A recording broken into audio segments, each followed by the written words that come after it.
Hello, everybody. It's so good to see all of you, or certainly to feel all of you. My name is Jean Houston. Some of you may know me as one of the founders of the Human Potential Movement, the writer of too many books, and above all, a world trotter, like our wonderful gentleman who we're going to introduce to you in a few moments. One of the things that I have discovered in my work in so many countries, or probably over 100, working with international agencies, is that people all over the world are filled with big ideas, big dreams, and you know what stops them? In virtually every case, fear. Fear.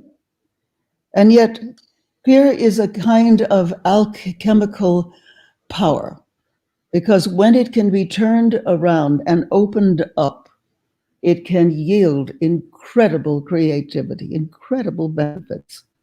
I think of a time similar to our own, the Renaissance, especially the Renaissance in Florence, Firenze, in the late 14th century, which had been preceded by this horrendous pandemic that killed half the people of Europe.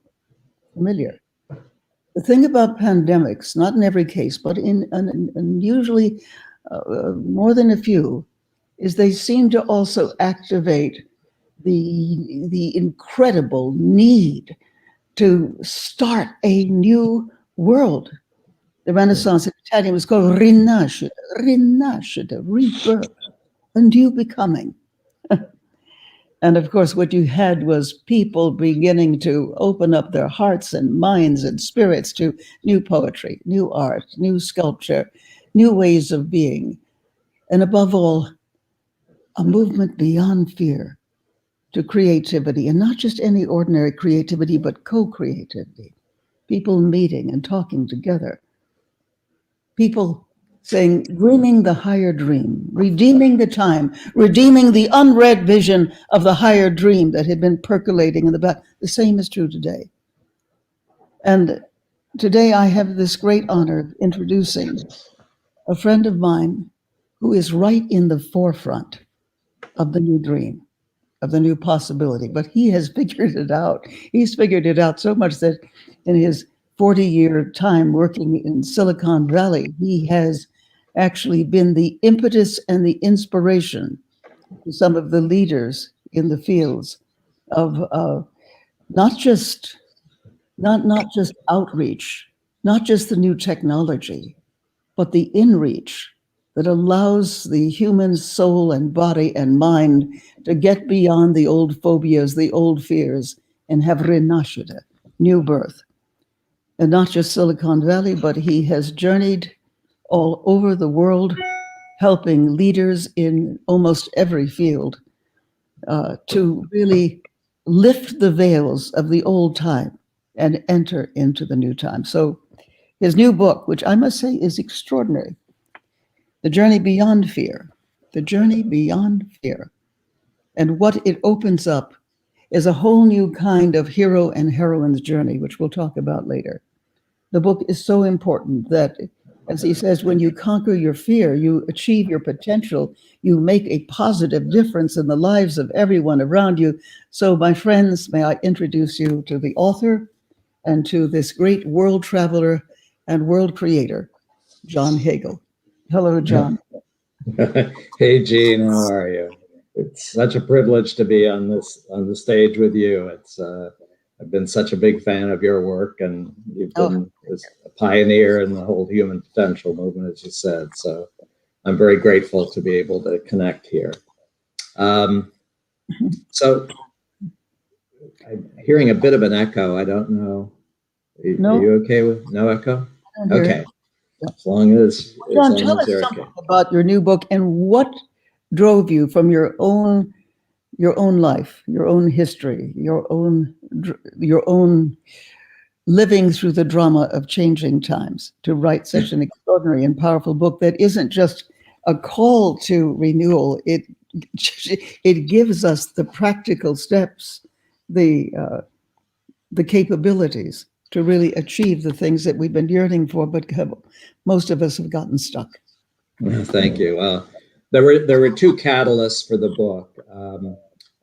One is that throughout my career, most of my career has been as a business strategist, and I was taught to believe that strategy is everything. If you have the right strategy, you win. Over time, I've come to realize that it's less about strategy and much more about psychology. That if we don't understand the emotions that are shaping our choices and actions, the best strategy is just going to sit on a shelf somewhere. So that was a big aha for me. And then the second catalyst, and I started writing the book actually 3 years ago, so this was well before the current pandemic. As you mentioned, I travel around the world as part of my work, and I was struck that everywhere in the world that I went, the dominant emotion that I was encountering was fear. At the highest levels of organizations, at the front lines, out in the community. And so while I think there are reasons for fear, I think it's understandable, I also think it's very limiting. And so that was a catalyst for me to say, how can we move beyond fear? What's the pathway that we can pursue to do that? So the book is part memoir and partly sharing decades of research that I've done on related topics. So in terms of memoir, I grew up in fear as a child. Over many years, I slowly moved beyond it, but I really didn't break through until I was in my 50s. So it was a fair journey for me. But being positive, I say it's good news that actually you can move beyond fear at any point in your life. It doesn't have to be when you're young. It can be when you're quite old. But we all have the opportunity to move beyond fear. And my hope is to share lessons that will help people to move beyond fear earlier. I mean, it took me over 50 years to do it. I'm hopeful that others can make the journey in a shorter period of time. And to do what was the impetus of your fear? How did fear begin to activate that kind of unfortunate feelings in your life? Does it go way back? It goes way back, yes. When my early memories are from 3 or 4 years old. Wow. We as a family, we lived in a different country every year. And so there was constant movement from one place to another. And unfortunately, my mother, who at one level was a very loving mother, also had huge anger issues. And so she would go into these rages and really attack me, basically say life would be so much simpler if I had not been born, that my needs didn't matter. It was all about the needs of others. And so that was very hard to deal with. And my father, in responding to this, withdrew. He didn't try to intervene and protect me. He withdrew.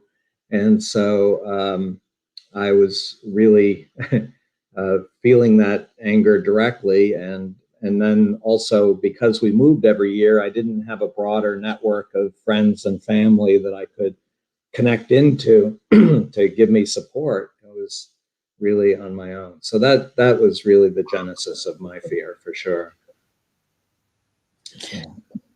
How early was it in your life when you realized that there might be a place beyond fear?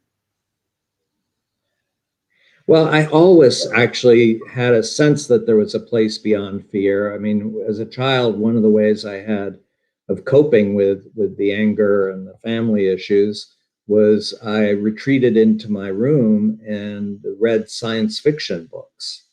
And at the time, not in contrast to today, the science fiction writers were all optimists, talking about the extraordinary futures that were ahead of us, the incredible opportunities. So I drew some inspiration from that. They were stories, they were about other people, but at least it fed my sense that maybe there's opportunity ahead, not just bad threats. And yeah. It's fascinating every era and every culture has its own myth.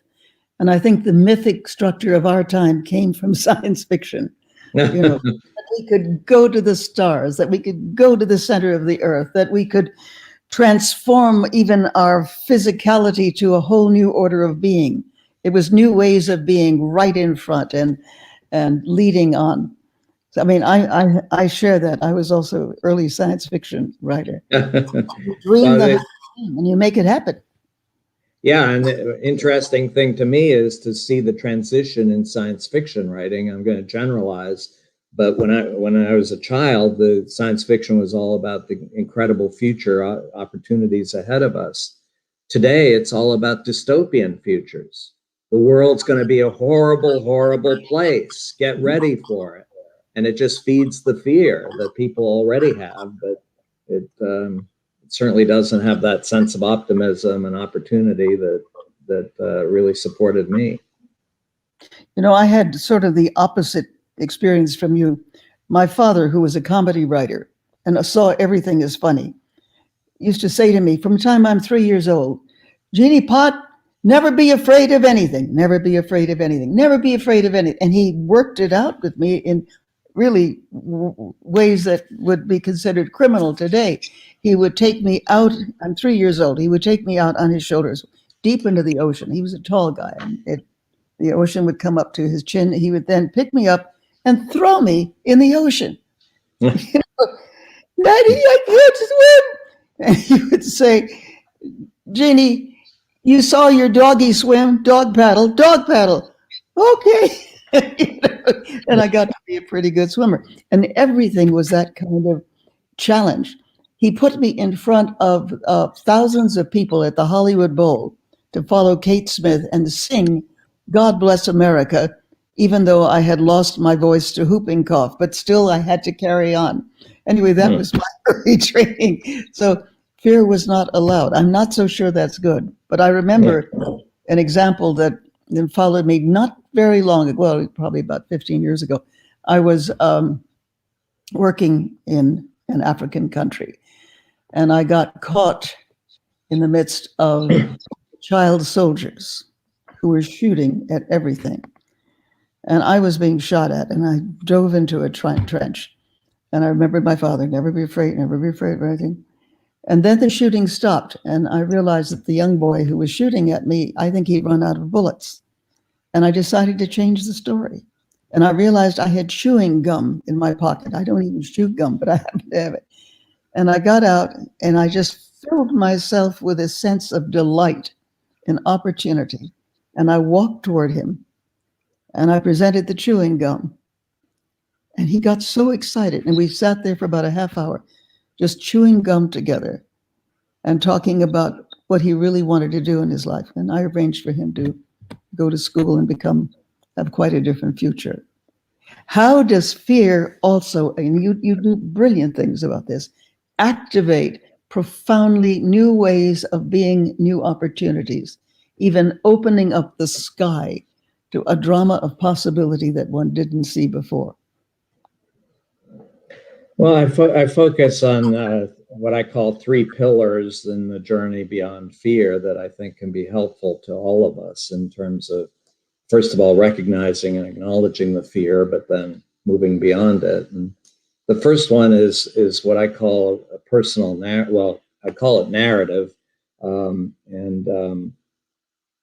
The challenge with all three pillars is I use words that have very different meanings to people. And so I have to define what I mean because it's different from everyone else. And when I talk about narratives, I have a very different definition of narrative than most people, because for most people, stories and narratives mean the same thing. They're synonymous. You can use one word or the other. You're talking about the same thing. For me, the distinction is a story is self-contained. It has a beginning, a middle, and a resolution to it. The end. Something happens to end the story. And then the story is about the storyteller or about some other people, real or imagined. But it's not about you, the reader or the listener to the story. You can use your imagination, figure out what you would have done in that story, but it's not about you. And the contrast for me is a narrative, number one, is open-ended, unlike stories. It is yet to be resolved. There's some significant threat or opportunity out in the future, not clear whether it's going to be achieved or not. So to be determined. It hasn't ended yet. And the story, the narrative is a call to action. It says your choices, your actions, those of you who are listening or reading this, your choices and actions are going to help determine how this narrative resolves. And so it creates a powerful, I think, sense of agency that you can make a difference. You need to make a difference. And in the context of fear, I believe we all have what I call a personal narrative, which is a view of the future and a call to action to others. And my recommendation is, because I think very few of us have actually articulated our personal narrative. What is our personal narrative? What is our view of the future? Is it primarily driven by a threat, or is it primarily driven by an opportunity that's exciting to us? And just going through the exercise of figuring that out, what really is motivating me and driving me right now, can be an awakening. I think for many people, at least in my experience working with them, they find out they're driven by a threat-based personal narrative. They're driven by fear of what's going to happen in the future. So it's a threat-based narrative. And in part because it's a threat-based narrative, many of the personal narratives do not have a call to action to others. So that's the piece to this, is asking people, what are you doing to ask for help from others? And many people have the aha moment to say, wow, I'm not asking for any help because I can't trust anybody. It's all on my shoulders. I'm facing this incredible threat, and I have to do it myself. And that feeds the fear because I don't have help from anyone else. And so I think just going through that exercise of articulating what is the narrative, personal narrative that's driving your life today, and then going through the exercise of, is this the personal narrative I really want to be living my life to? And how can I evolve my personal narrative? How can I find an opportunity that really excites me, that would motivate me to do things, to have more impact? And how can I call others to act to help me, so that it's not just me, I'm getting help from others? And that's a very different kind of personal narrative. But I think at this point, very few of us actually have that one. But we all need that kind of narrative, personal narrative. So, well, and your own personal narrative that then drew you to the excitement of the early years in Silicon Valley. By the way, friends, you have a comment section there on the YouTube. If you have any questions, just type them out, write them out, and toward the end of our program, we will take your comments and John will respond to you. So please look at the comment section, okay? excellent. What drew you to Silicon Valley? What was the lure? There were many things. Certainly part of it was the weather, the climate. I don't like cold winters. I don't like hot, humid summers. So this is a pretty nice place. But truly what drew me here was I had spent a summer here when I was in college. And what struck me was the sense of optimism that I found among the people. They were all focused on the opportunities available, and in large part shaped by digital technology, but that this was a tremendous opportunity that could change the world for the better. And so I was still living largely in this narrative of fear, personal narrative of fear and threat, but being surrounded by people who were excited about opportunity helped to mute that fear and help me to actually to start to explore the things that were really exciting me, and what could I really focus on that was an opportunity versus just a threat. And so I'm very grateful for the fact that I was here, and I also encourage people when they go through this journey beyond fear, not just to focus on themselves, but focus on their environment. Because if they're in an environment that's driven by fear and threat and trying to hold everybody back, they can do all they want to try to achieve more of their potential, but it's going to be very hard, and they're never going to achieve as much of the potential as they could if they were in an environment that was encouraging them to do that and supporting them and exciting them. So that's certainly a lesson that I took from my experience as well. Well, now you are putting forth in the book, towards the end of the book, the creation of training, opportunities, ways of activating the higher possibilities in the human being. It isn't just the human potential moment. It is the human potentials, but it is now connected with real hands-on sensory actions that then grow the world in a new way as you grow yourself. Would you talk a little bit more about that? Because very few people are doing that. And that seems to me to be the frontier of the frontier. Making increasing a world that works. Exactly. It's an untapped opportunity. I'm struck, one way I have of describing the world we're in for the past several decades is, on the one side, we've had a whole set of initiatives broadly under the umbrella of human potential or human development, personal growth, all about helping individuals address the challenges and obstacles they're facing so they can achieve more of their potential. But it's all about the individual. On the other side, we've had a whole set of initiatives that broadly go under the umbrella of social change. And it could be changing institutions, it could be changing the economy, communities, but it's all about creating better environments for people. But the interesting thing is, it's either all about the people or it's all about the environments. And the intersection between the two is very limited. And I believe that until and unless we combine the two, bring the two together, focus on helping people to achieve more of their potential, but focus at the same time on creating environments that will help them to do that, we're never going to achieve as much of our potential as we possibly could. So to me, that's one of the big untapped opportunities, is recognizing these two have to come together. And that's the best way for us all to thrive beyond what we have today. In many of the experiences that you've had around the world, you find that people think that it is appropriate to cut off from their emotions, not realizing that it is the power and the potency and the richness of the emotional life, one way or the other, that either leads to creativity and renewal or leads to the death of all hope.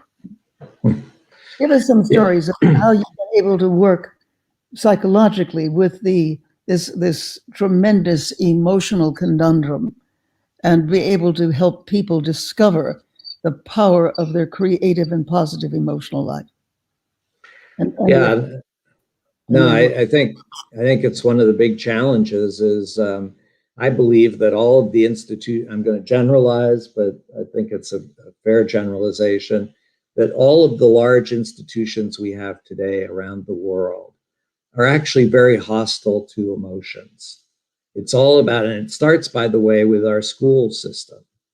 We take children who are very emotional, very, wanting to be playful and passionate, excited about things.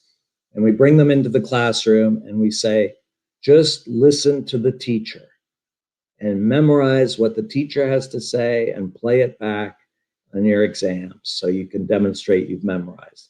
And if you have emotions and excitement, great. There's a playground outside, or you can do that at home after school, but not in the classroom. It's all about listening and learning in the sense of memorization, what the teacher has to say. And so, and I don't believe that's accidental. I believe that it was very intentional, that at least in the US, I've done studies of the history of the US educational system. And the US educational system was explicitly designed to help train children to go to work in factories where they would follow orders and listen to what the manager has to say, do the job as specified, no questions, no deviations, just get the job done. And our institutions are driven by, I call it the model of scalable efficiency, which is basically doing our tasks faster and cheaper, more efficiently at all the time. And while I think that's created enormous success for the past century, I mean, we've got very large, prosperous institutions around the world. The challenge is that we are in a world increasingly where scalable efficiency is becoming less and less efficient. And one of the issues with scalable efficiency is that model is hostile to emotions. It basically says, don't get emotional. Again, not do that at home or, outside of the work, but when you're at work, just get the job done and look at the numbers and the charts and graphs, and it's all there, the process manual. And so we have a huge transition to make to, first of all, recognize that emotions are a powerful driver of performance and potential, and that we're increasingly being driven by emotions that limit that potential and performance. So, how do we start to build institutions and environments that will draw out that kind of emotion? And there are some limited examples, but early examples of some of the transition. But I think it's very early stage, and again, the environment we're in is very challenging for us as individuals, because if as an individual I realize that my emotions really matter and I'm working on cultivating certain emotions, and then I go into a work environment that says get rid of your emotions, leave them at home, that's not going to help me. That's going to limit my ability to make progress and to make that journey. So how do we bring those two together is really the need.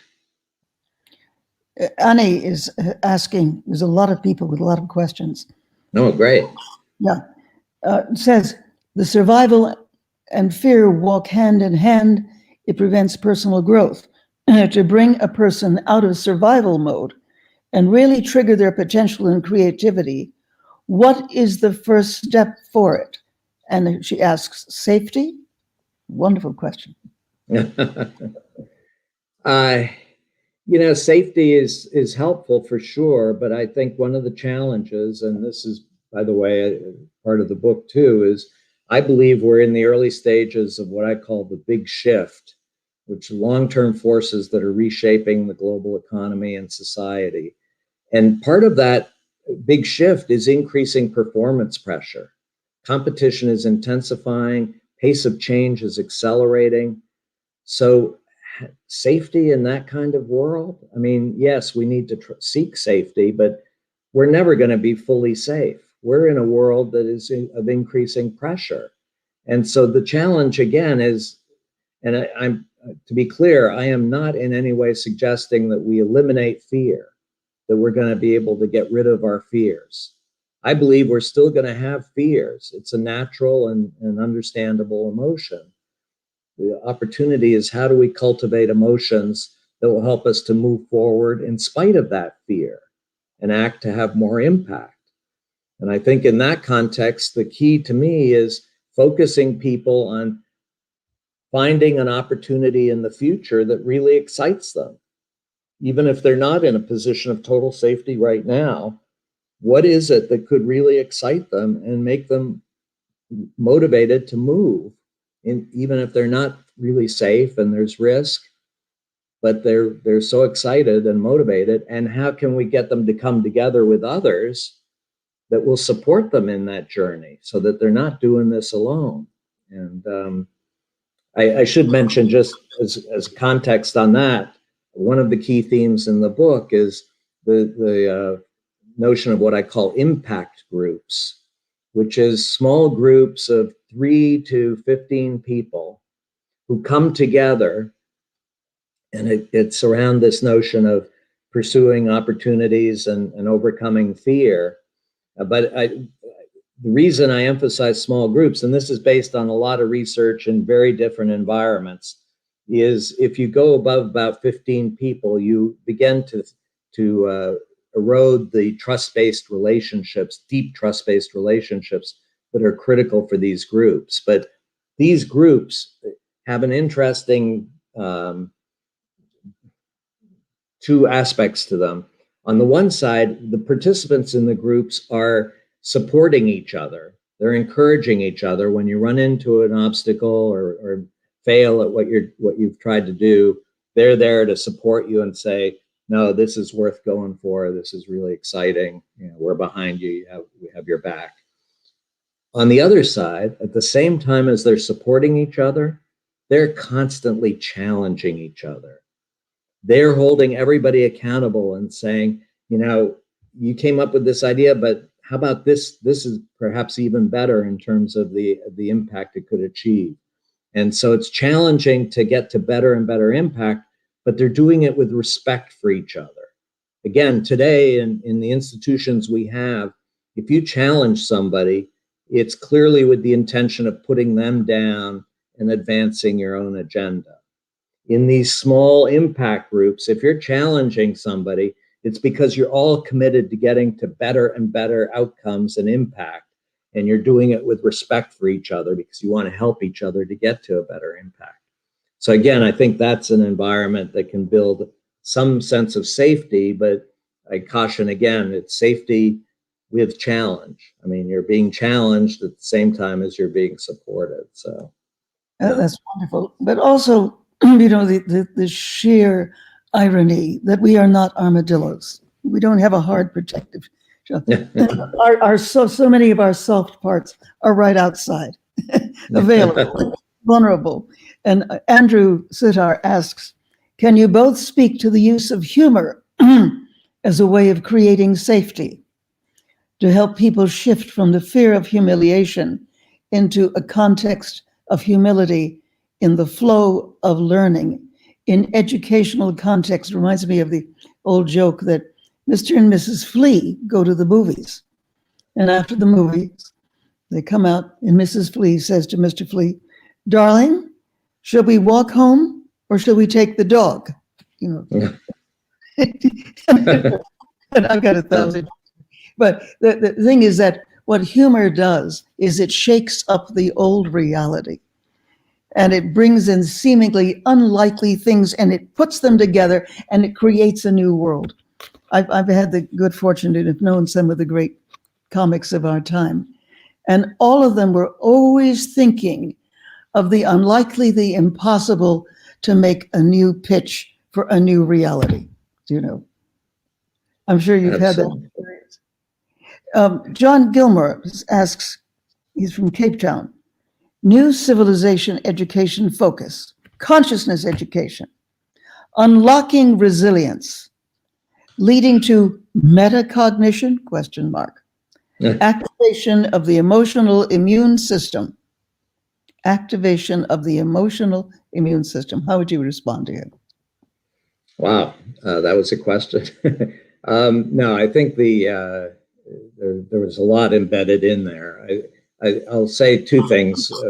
One is he mentioned resilience, and I actually have a bit of an adverse reaction to the concept of resilience because I work with senior executives of large institutions around the world, and today one of the buzzwords is we all need to be more resilient.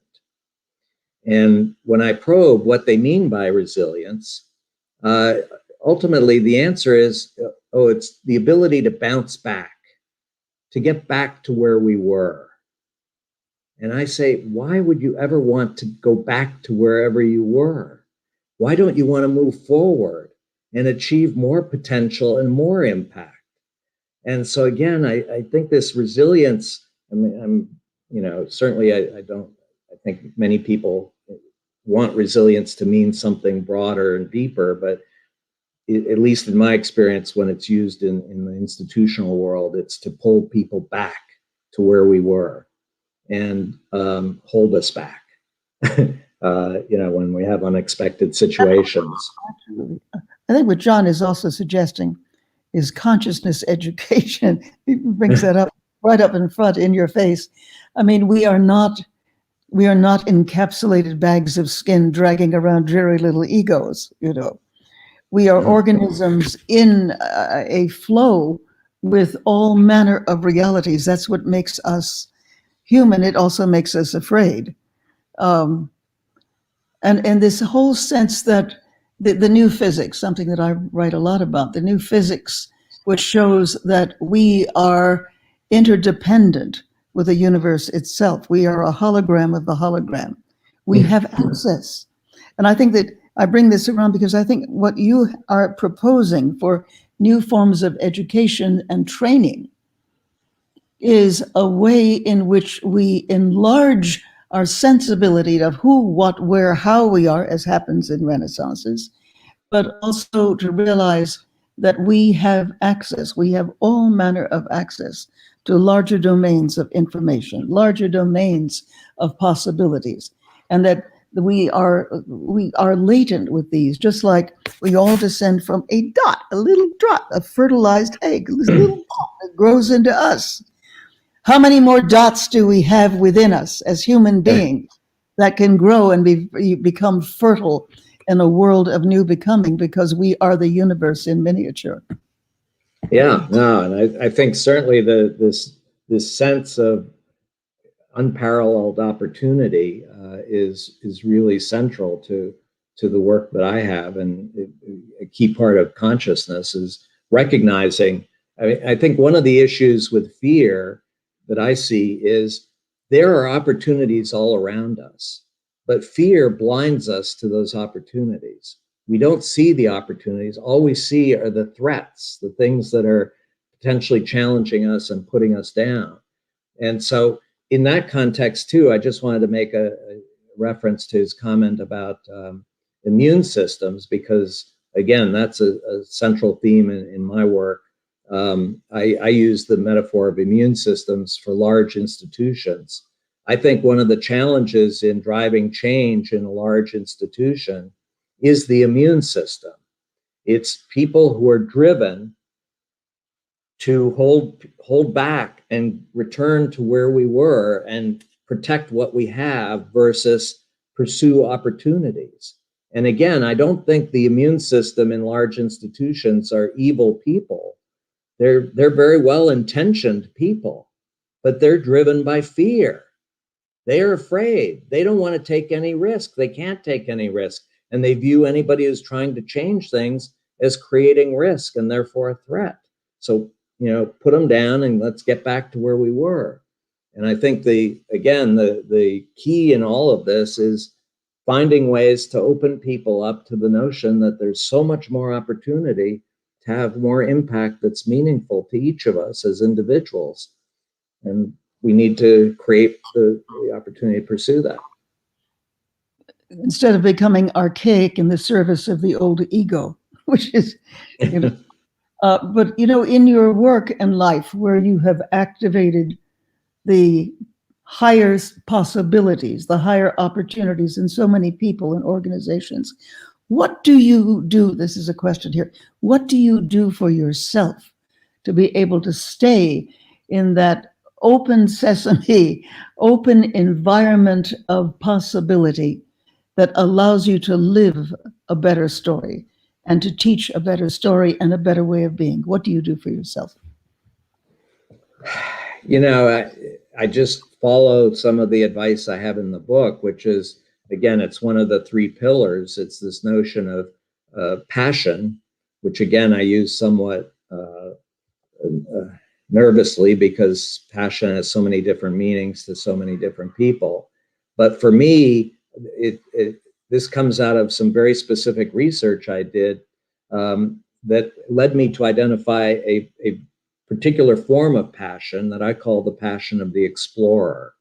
And to your question, in terms of what really enables me to keep on going and pursuing all this is I've found that passion of the explorer. And then to me, the key elements in the passion of the explorer, one is that you have a long-term commitment to a domain, and not just being in the domain, but having more and more of an impact in the domain. So you're driven to have more impact in whatever domain is important or exciting to you.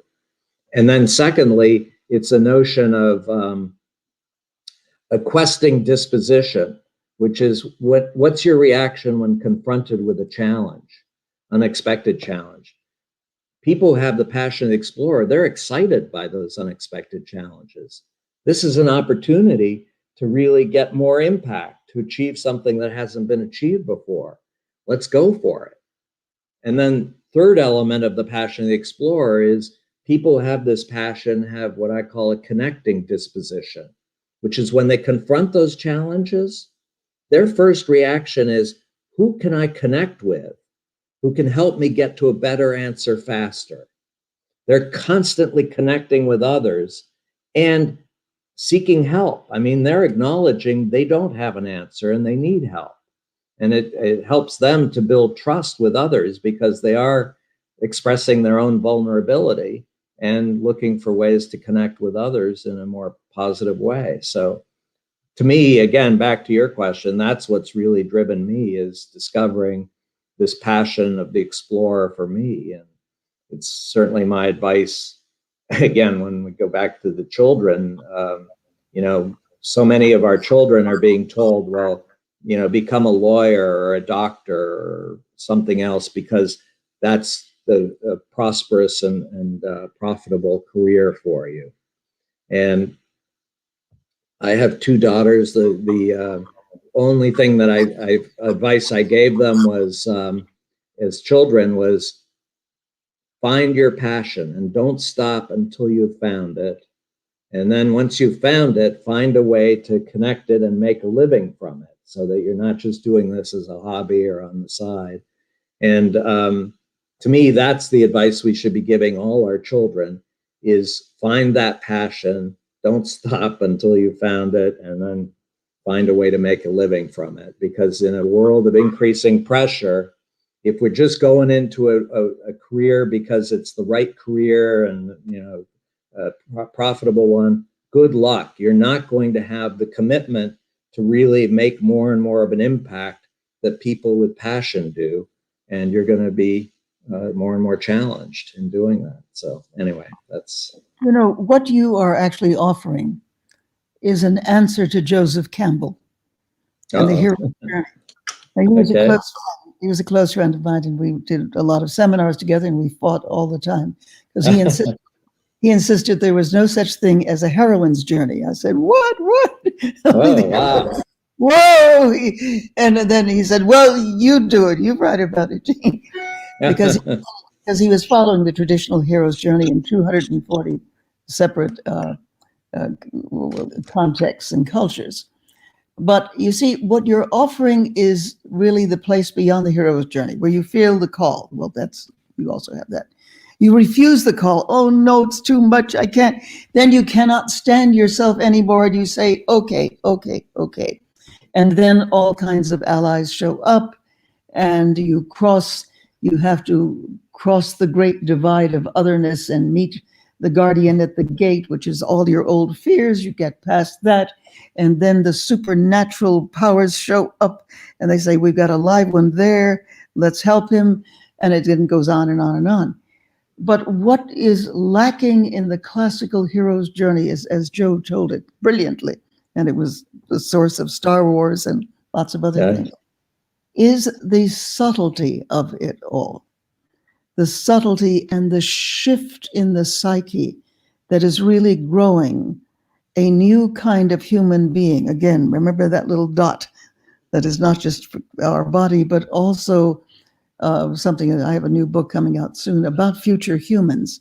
It's the future that is calling us to a whole new way of being. Modern, so much in quantum physics talks about the difference in our understanding of time. That time is not past, present, future. It is simultaneous. in the context of the universal, the great universal spectrum. That being so, then there is, and you see, this is very interesting. You and Joe would have had such a wonderful fight. And you both would have enjoyed each other immensely. But it was lots of fun.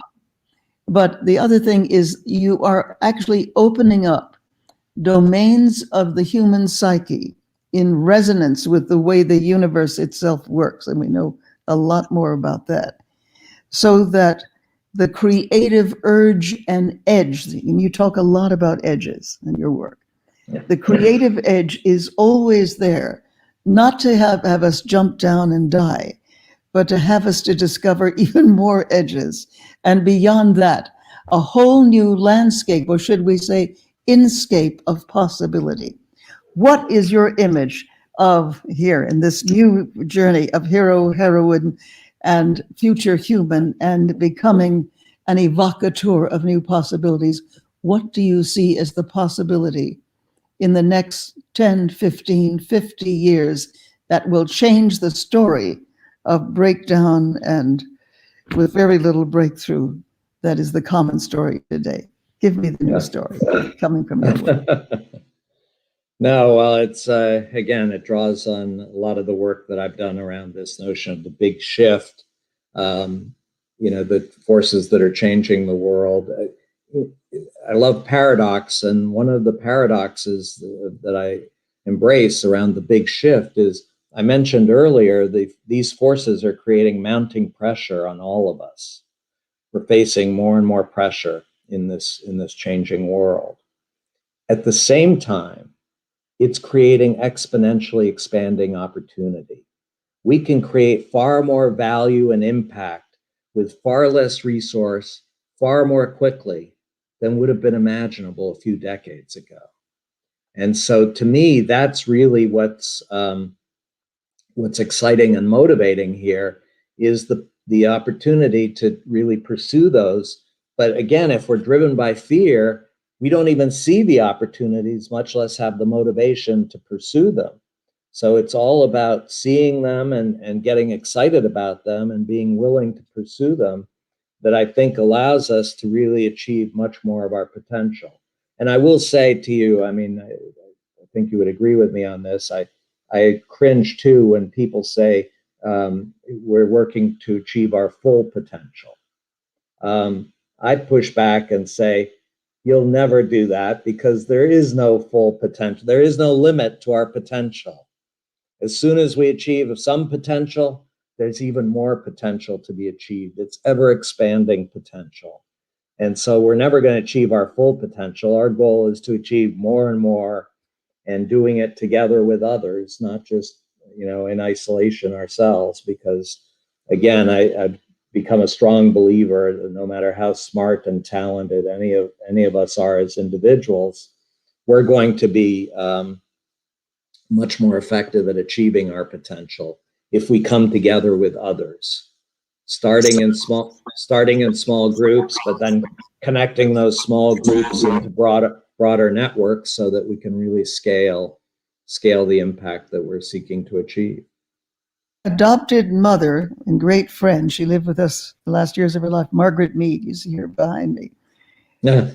She saw that and she said, never doubt that a small group of thoughtful, committed citizens can change the world. Indeed, it is the only thing that ever has. And it seems to me that you are right on the same beam as dear old Margaret, and in that you're talking about communities of practice. Community is a very major recurrent term in all your work.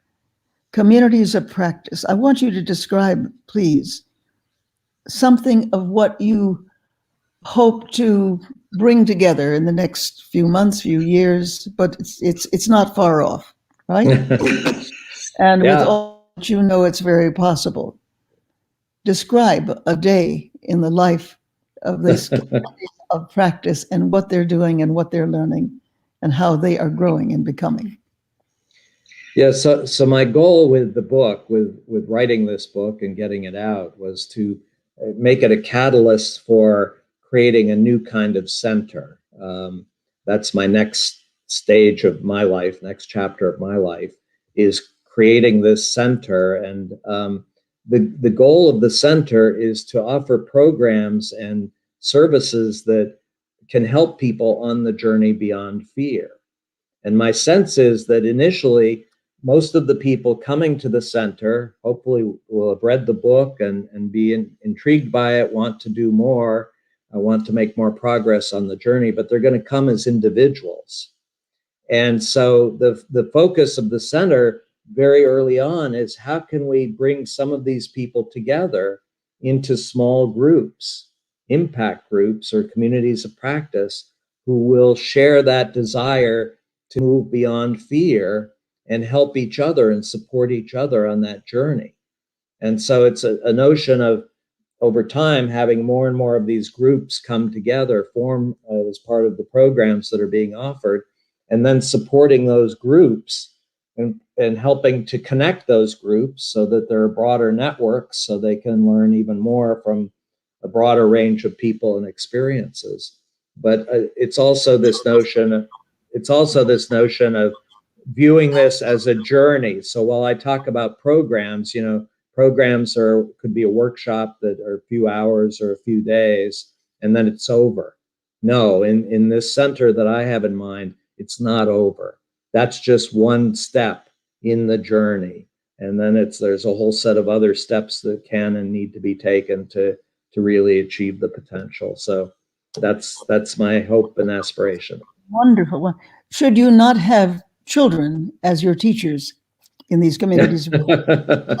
Deborah Myers Wellness writes, kids are so open to the discovery of having fun in the midst of emotions. They are constantly, without knowing that they're doing so, searching for ways to discover how to easily allow that to happen.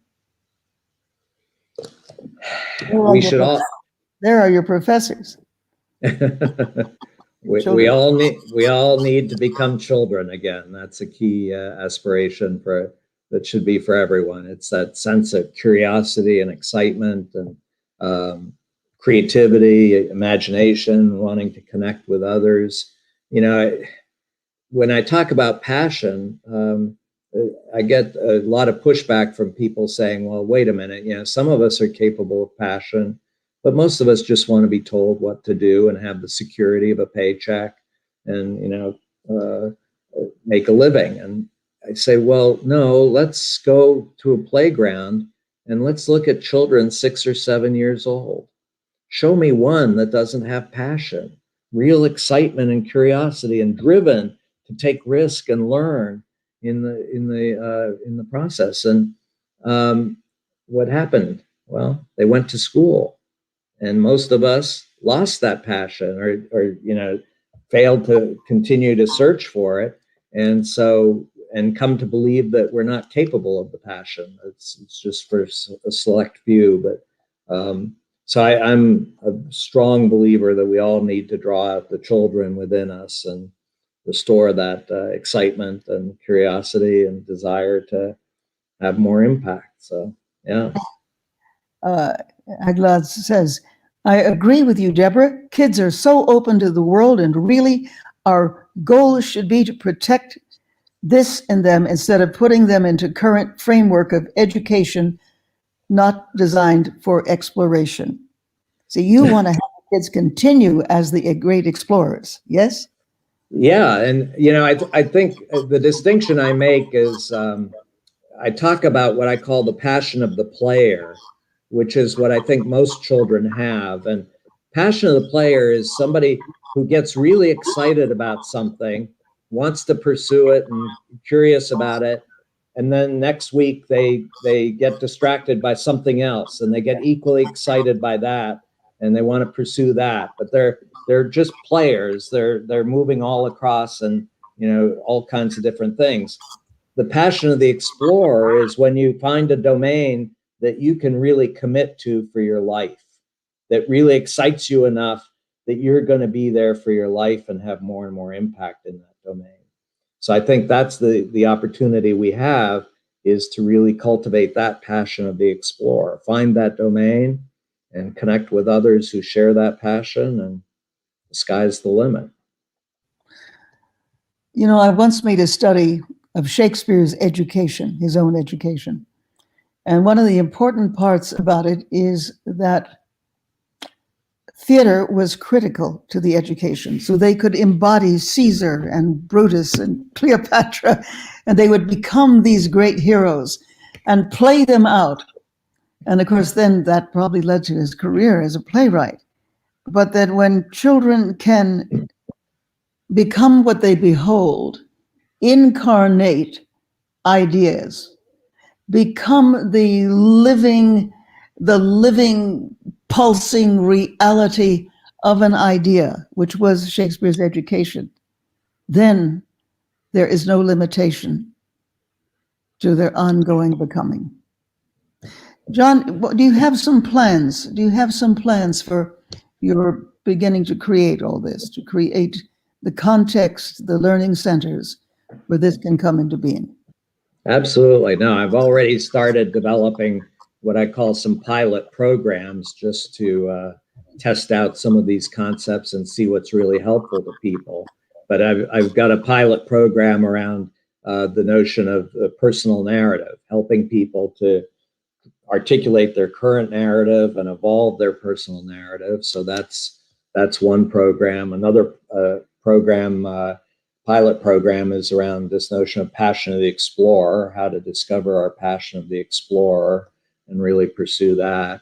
And another pilot program is around movements, and a key theme in my book is the opportunity for movements to have much more impact in driving change, given some of these things in terms of moving beyond fear. So these are initial programs. They're just, again, trying to get feedback and really understand what can be most helpful to people, but they'll become the kind of the building blocks for the new center. What does a world that has moved beyond fear look like, feel like? It's going to be so nourishing and energizing and exciting to everyone that I think that's the vision that I have, is that we bring everybody into the fold, that it's not just for a select few, that the more people who participate, and include people from all parts of the world and all parts of communities, the more people who participate, find their passion, are able to move beyond fear.